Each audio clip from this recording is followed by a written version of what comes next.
Ito, mambuntes. Ang cute ng kabayo namin, oh. Yan, oh. Parang kambal. Ha? Sili. Ayun, Amerikano namin kabayo. Hindi pwede mataba sa mga ano. Yan ang sakyan mo, JR. Yan nga. Yan, ilagay, dalhin natin doon sa ano, sa maliit na pwesto. Para sa ilong. Ay, Dade! Ito ang pumanso mo kay JR. Yung isa natin kabayo. Yan. Yan, dalawa. Dalhin mo na. JR. Sakyan mo. Hindi, yung isang yun yung malaputi na yan. Sinasakyan talaga yan namin.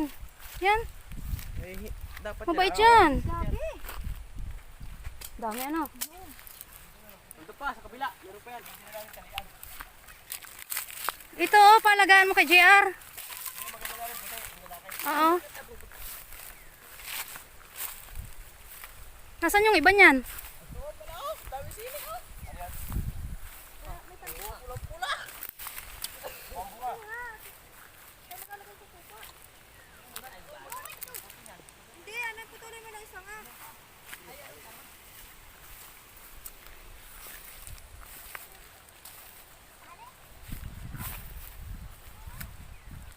Itong si Kapal.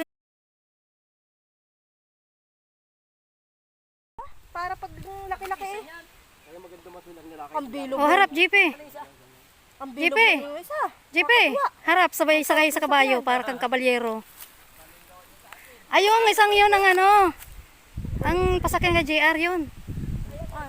Dalhin doon sa baba. Alin? Ay, wag pala. May sili pala to. O yan, yun daw ang alagaan mo, JR. Yung isang yun. Ah, naagasan baga? Bakit? Ay, sayang. Gusto babahan ni ano ay? Ni Barako. Baka naman binabahan ni JR. May ano pang tuhod. Lansa.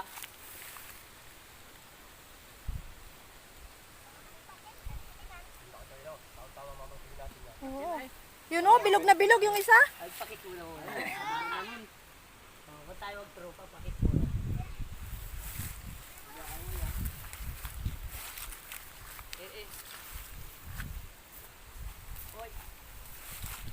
Naalala ko nung ako sipain nung ano ni Kuya, ni Tio Jo. Ano nga nga, di warik-warik ko, ba't nagasbo ang pupilong? Nangan din na. Mabahay diyan. Ano daw? Pambando ni JR. Wow.